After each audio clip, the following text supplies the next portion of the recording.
ओम श्री गुरुवे नमः। कर्पूर गौरम करुणावतारम संसार सारम भुजगेंद्रहारम सदा वसंतम हृदयारविंदे भवम भवानी सहितम नमामि। हर हर महादेव। ओम नमः शिवाय। हाँ जी, पूछिए। आज की प्रेस वार्ता एक तो जो महाकुंभ है प्रयागराज में, उसमें सम्मिलित होने के लिए, स्नान करने के लिए, शाही स्नान में मैं सभी भक्तजनों से, अपने क्षेत्र के, हरियाणा के या सभी देशवासियों से ये अनुग्रह करूंगी कि महाकुंभ में जाकर इस अमृत स्नान में वो स्नान करें और महाकुंभ में सम्मिलित होकर उस जो ये आस्था का पर्व है, इतने महात्मा संत सब आए हैं, एक बार कुंभ में जाकर स्नान अवश्य करें। ये कुंभ का मेला जो है सैकड़ों वर्ष बाद आया। हाँ जी, ये प्रयागराज जो महाकुंभ का मेला होता है वो हर 12 वर्ष बाद हरिद्वार, नासिक, उज्जैन और प्रयागराज में होता है। इस बार 12 वर्षों के बाद प्रयागराज में होने जा रहा है। ये भारतीय सनातन संस्कृति की आस्था का, श्रद्धा का पर्व है और ये एक विशाल कुंभ मेला है। ये एक विशेष योग है क्योंकि 12 वर्षों के बाद 144 12वीं बार 144 वर्षों के बाद ये कुंभ का मेला भरने जा रहा है, इसलिए इसे महाकुंभ और विशेष कहा गया है। शर्मी जी, जैसे सनातन धर्म की बात की जाए तो हम जानना चाहते हैं कि सनातन धर्म क्या है, और ये पूरे देश में विख्यात है कि आप सनातन मंत्रोच्चारण से लोगों की समस्याओं का समाधान करते हैं, ये कैसे समझें? देखिए, सनातन जीवन है, सनातन आदि है, सनातन जोड़ता है, सनातन हमारा जीवन है, सनातन हमारी नींव है। मेरा प्रारब्ध कहिए और भी अब भगवान की एक कृपा कहिए कि मुझे एक ऐसे गुरुजी का सानिध्य मिला जिसके सानिध्य में मैंने, महाराज जी के सानिध्य में रहकर, मेरे गुरुजी ने मुझसे एक ही बात कही थी कि बेटा भजन कर, भजन कर। लगभग आज 17-18 वर्ष हो गए। गुरुजी ने जिन मंत्रों को मुझे बताया था, मैंने जल में, अग्नि में, जैसे भी गुरुजी ने तपस्या, तप कह लो, सुमरन कह लो, जब तप संयम साधना सब सुमरन के माँ, तो मैंने उन मंत्रों को गुरु आज्ञा से जप किया और अध्ययन भी किया, तपस्या भी की।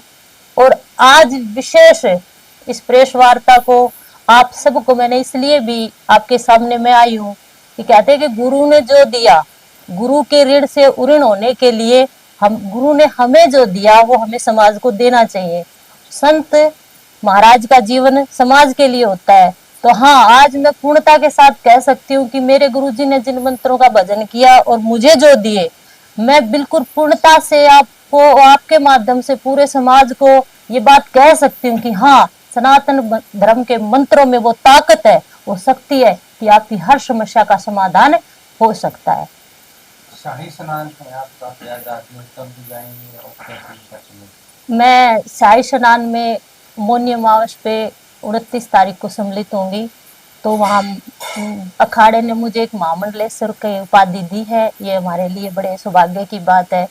तो वहाँ रथ की व्यवस्था होती है, हमारे लिए एक विशेष व्यवस्था होती है। यहाँ से मैं, कुछ भक्त मेरे साथ जाना चाहते हैं, उनकी इच्छा है, तो मैं गाड़ियों के माध्यम से जाऊंगी और मौनी अमावस के दिन वहाँ शाही स्नान में, महाकुंभ में, प्रयागराज में माँ गंगा, माँ सरस्वती, माँ यमुना के तट पर संगम में स्नान करूंगी।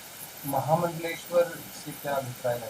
ये हमारे अखाड़ों की एक परंपरा है कि पूरा 13 अखाड़े जो होते हैं वो सम्मिलित होकर एक व्यक्ति में अगर विद्वता के आधार पर समाज को धर्म के लिए प्रेरित करने के लिए एक विशेष उपाधि दी जाती है कि हम अपने सनातन धर्म को जन जन तक पहुंचाएं।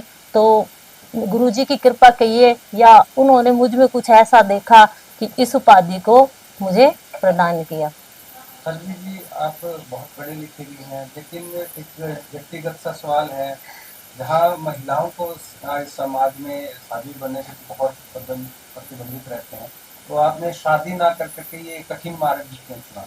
तो आपने 2 सवाल किए हैं। पहले एक सवाल पे मैं आती हूँ। देखिए, ये प्रारब्ध होता है अनूप जी, मेरे प्रारब्ध में था, ये संस्कार मुझे परिवार से मिले, परिवार में ही संतों का आना जाना था, माता पिता सेवा करते थे। उसके बाद मैंने एक ऐसी घटना घटी, पूजा पाठ ये सब मैं मंत्र जाप ये शुरू से करती थी। फिर प्रेरणा जागी मेरे जीवन में। शुरू से ही मैं कॉपी पे भी अगर नाम लिखते हैं तो मैं सबसे पहले नाम गुरुजी का लिखती थी। मुझे ये भी नहीं पता था कि मेरे गुरुजी कौन है, तो इसको प्रारब्ध भी कह सकते हैं। लेकिन हाँ, भले ही परिवार संतों से जुड़ा था, पूजा पाठ होती थी, संत आते, सत्संग आते थे, लेकिन कोई भी परिवार नहीं चाहता कि उसकी बेटी इस मार्ग पर जाए। कठिनाइयां बहुत आई। संत का जो जीवन होता है, महाराज का जो जीवन होता है, वो एक तलवार की धार पर चलने के बराबर होता है। रही शादी की बात, तो शुरू से मैंने अपने आप को ये जाना कि मैं अकेले रहना चाहती हूँ, मैं अकेले रह सकती हूँ। और शायद ये मेरे जीवन की एक वो क्या कहते प्रारब्ध कहिए कि भगवान ने मेरे को इसके लिए चुना है। लेकिन आगे भविष्य में क्या हो ये मैं नहीं कह सकती, लेकिन शरीर को साधना ही साधु है। और रही सन्यास की बात, तो सन्यास है, सन्यास आंखें बंद कर लेना सन्यास नहीं है, किसी चीज से भाग जाना सन्यास नहीं है, छोड़ना किसी चीज को सन्यास नहीं है। संसार में रह के संसार को जानना सन्यास है। और हर समस्या को, हर उस काम को एक पूर्ण तरीके से करना सन्यास है, जहां तक मेरे गुरुजी ने मुझे सिखाया है।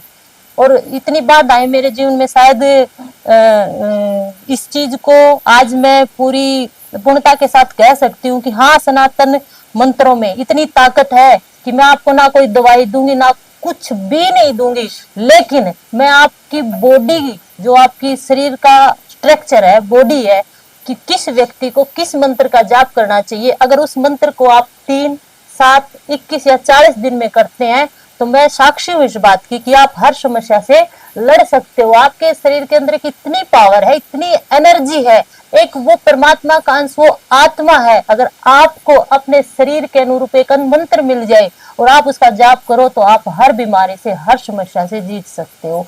इस विषय पर रिसर्च करने के लिए ही मैंने संन्यास लिया। ये मेरी शुरू से ही होती, और मैंने एक मृत व्यक्ति को देखा था, तब से मेरे जीवन में इतनी प्रबल धारणा हो गई थी कि मेरे को जानना है ऐसा क्या है कि जो शरीर में रहता है तो शरीर काम करता है, और जाता है तो शरीर मिट्टी हो जाता है।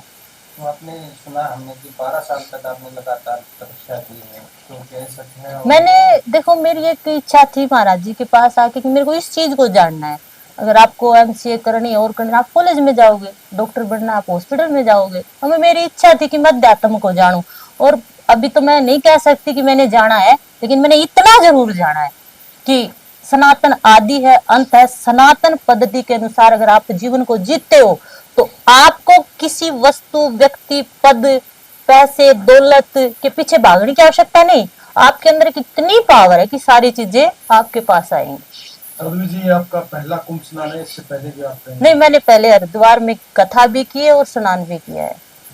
तो बात की जाए, ये जो समाज है, पुरुष महिला को भेदभाव से कई बार बोलते हैं कि होता है, क्या यहाँ साथ जो आपका जीवन है उसमें किस तरह से आप? नहीं जी, ये मेरे ऊपर एक विशेष कृपा रही कि मेरे माता पिता ने भी वो बेटे और बेटियों को समान दर्जा दिया। मेरे को एक विशेष कृपा रही कि मेरे गुरुजी ने कभी ये नहीं सोचा कि मैं बेटी हूँ या बेटा। और मैं जिस अखाड़े में गई, जिस सहजावत मंडी में मैं महामंडलेश्वर बनी, जो मेरा परिवार है, महाराज जी रविंद्रपुरी जी महाराज है, वो भी मेरा परिवार ऐसा है कि वो हमेशा बेटो बेटियों, इस प्रकार की कोई भावना मैंने कभी नहीं देखी अपने जीवन में। बात अगर कुंभ की जाए तो क्या वहाँ पर कोई इस तरह का भेदभाव होता है या सबको बराबर का ही? नहीं जी, ऐसा कोई भेदभाव नहीं होता। वो माँ गंगा का पावन तट है, वो सबके लिए, माँ की गोद सबके लिए।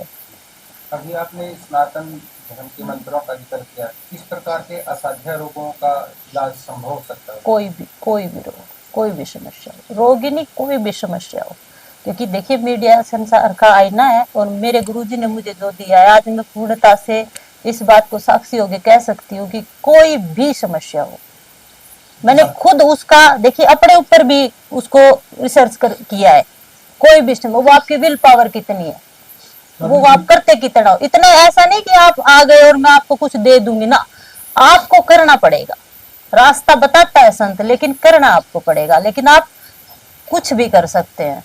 जी, बहुत से लोगों के मन में जिज्ञासा रहती है कि हम कुंभ क्यों जाएं, बहुत इस पे भ्रम स्थिति भी है, तो लोगों को कुंभ में क्यों जाना चाहिए? थोड़ा सा देखिए, कुंभ का शाब्दिक अर्थ जो होता है, वो एक घड़ा, बर्तन कह सकते हैं, और इसे वैदिक ग्रंथों में कहा गया है, लेकिन पौराणिक कथाओं के अनुसार इसे अमरता का नाम दिया गया है। तो जो वो घड़ा है, वो अमृत का घड़ा है। और मेरा है एक विशेष समुदाय की, एक विशेष समूह के लोग एक स्थान पर एकत्रित हो तो अमृत, और इसके पीछे एक कथा भी आती है कि अमृत जब समुद्र मंथन हुआ तो अमृत की 4 बूंदे इन 4 स्थानों पर गिरी। तो देखिए एक कुंभ में हर एक महात्मा, हर एक व्यक्ति, कितना समूह इकट्ठा होता है। तो ये विशेष धारणा है, ये पौराणिक कथा है कि ये जो संगम का स्नान है ये अमरता की प्राप्ति है। अब वैसे भाई जिसका मन ना करे वो ना जाए तो उसके लिए उसको हम क्या कह सकते हैं, ये तो अपने विचार और अपने उसकी बात है। लेकिन ये सनातन संस्कृति का एक सबसे बड़ा आस्था का पर्व है, हमें सम्मिलित होना चाहिए और स्नान करना चाहिए। अभी कितने साई स्नान में बाकी है, किस डेट में अभी आप स्नान कर सकते हैं, तो जाना चाहिए? एक 29 फरवरी को, 29 जनवरी को, एक 3 को है, एक 26 फरवरी को है, अभी 4 और बाकी हैं। किस प्रकार के जीव प्राणी इस शाही स्नान में जा सकते हैं? सभी। किस प्रकार की मछलियां? सभी सभी जा सकते, भगवान सबके लिए, परमात्मा सबके साधु लिए। जी, आपने बड़ी एक अच्छी तरीके से बताया कि स्नान विधि, इसके लिए जो स्नान की बात है कि त्रिवेणी संगम किस स्थान पर स्नान किया जाए, क्योंकि पूरी जो नदी है वो सारी समान, इसका कोई विशेष स्थान का महत्व है? जाति नो नदियां मिलती है, गंगा, यमुना और सरस्वती। हाँ जी, किस स्थान पर यह स्नान करने की जरूरत है? जाति नो नदियां मिलती हैं। तीनों नदियां तो सारा ही हो गया, जो तीनों नदियां मिलने के बाद जिस स्थान पर ये जल गया, क्या उस स्थान पर स्नान करना चाहिए? हाँ। और जो 4 जगह की आपने जिक्र किया, गुड़ की रोटी जो होती है वो मीठी होती है, उसको कहीं से भी खाओ वो मीठी है। और विशेषकर जो अखाड़े या समुदाय जो कहते हैं कि संत समाज, नागा समाज या आपके जो पूरी समाज है, नाथ समाज है, ये लगभग 12 ही है ना शायद? हमारे 13 अखाड़े हैं। 13 अखाड़े, तो 13 अखाड़े का एक प्रथम स्थान दिया जाता स्नान का, तो इन स्थानों का क्या महत्व रहने वाला? देखिए जैसे समाज की व्यवस्थाएं होती हैं, राजनीति की व्यवस्थाएं होती है, वैसे अखाड़ों की व्यवस्था होती है, जिसमें सबसे पहले निरंजनी अखाड़ा आता है, जिसमें मुझे महामंडलेश्वर का पद दिया गया है। हरिद्वार में जब कुंभ होगा तो सबसे पहला पहला स्नान निरंजनी अखाड़े का होगा। तो ये अखाड़े की व्यवस्थाओं के अनुसार होता है कि इस कुंभ में इस अखाड़े को स्नान करना है, इस कुंभ में इस अखाड़े को स्नान करना है।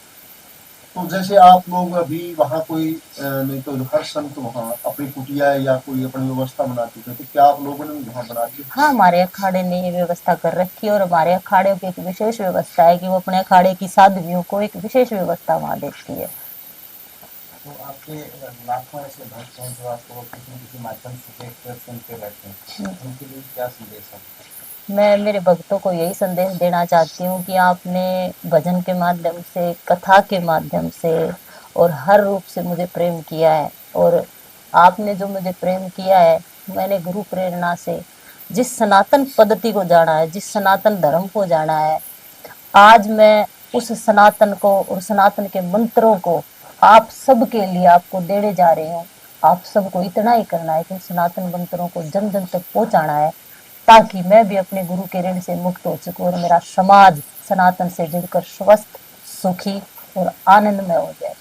आपका जो अब तक का जो अनुभव है और जिस जीवन शैली को आपने चुना है, कितना सरल या कितना कठिन है आपके जीवन की? मैं आनंदित हूँ, मैं आनंदित हूँ। साध्वी जी, जिस प्रकार आपने बताया कि 4 अकेले रहना लोग जिसको कठिन कहते हैं ना, उसको जी के मैं आनंदित हूँ।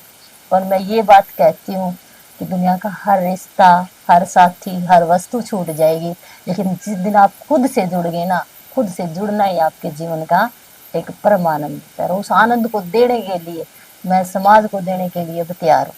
मैं अपनी जिम्मेवारियों से गुरु जी ने मेरे को मतलब ये जिम्मेवारी निभाने के काबिल बनाया, लेकिन जो चीज़ मैं आपको पूरे समाज को ये बात कह सकती हूँ कि आप अकेले और खुद के साथ जुड़ के ही आनंदित हो सकते हैं।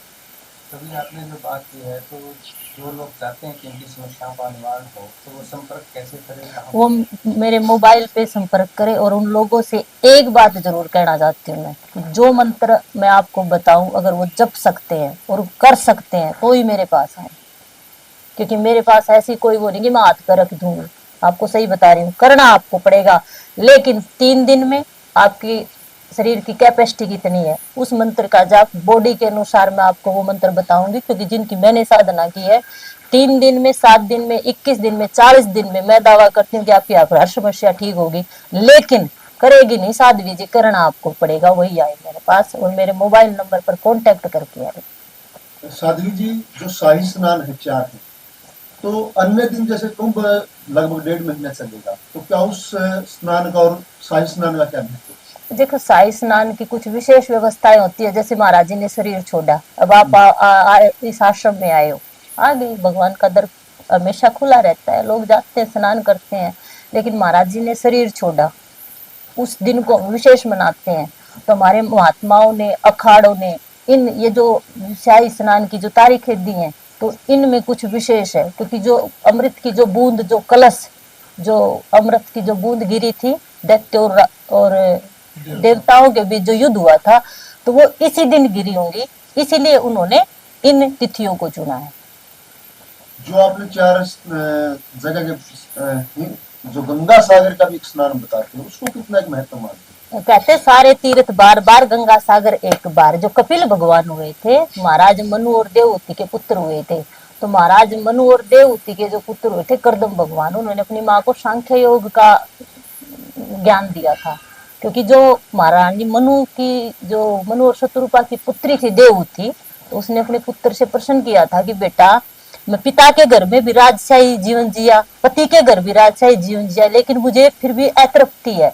तो कपिल भगवान ने अपनी माँ को ये उपदेश दिया था कि माँ, जब तक आप पूर्णता से नहीं जुड़ोगे, पूर्ण मद पूर्ण मिदम पूर्णात पूर्णमुच्यते पूर्णस्य पूर्णमादा पूर्णमेवावशिष्यते, इसलिए तब तक ये अतृप्ति है। और ये ज्ञान देकर वो सीधे गंगा सागर में जाकर उन्होंने अपना शरीर त्याग दिया था, समाधि ले ली थी। तो उस तीर्थ की एक विशेष महत्व है कि सारे तीर्थ बार बार, गंगा सागर एक बार। और यही बात मैं आपसे कहूंगी, चाहे समाज का कोई भी व्यक्ति है, जब तक वो खुद से नहीं जुड़ेगा, तब तक वो आनंदित और खुश नहीं हो सकता। विचार भी आपके अंदर से उठते हैं, समस्या भी आपके अंदर से उठती है, उनका समाधान भी आपके अंदर से ही होगा।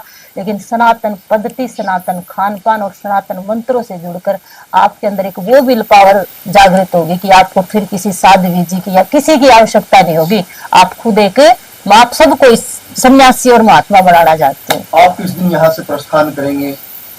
जी, अभी कुछ फाइनल नहीं है।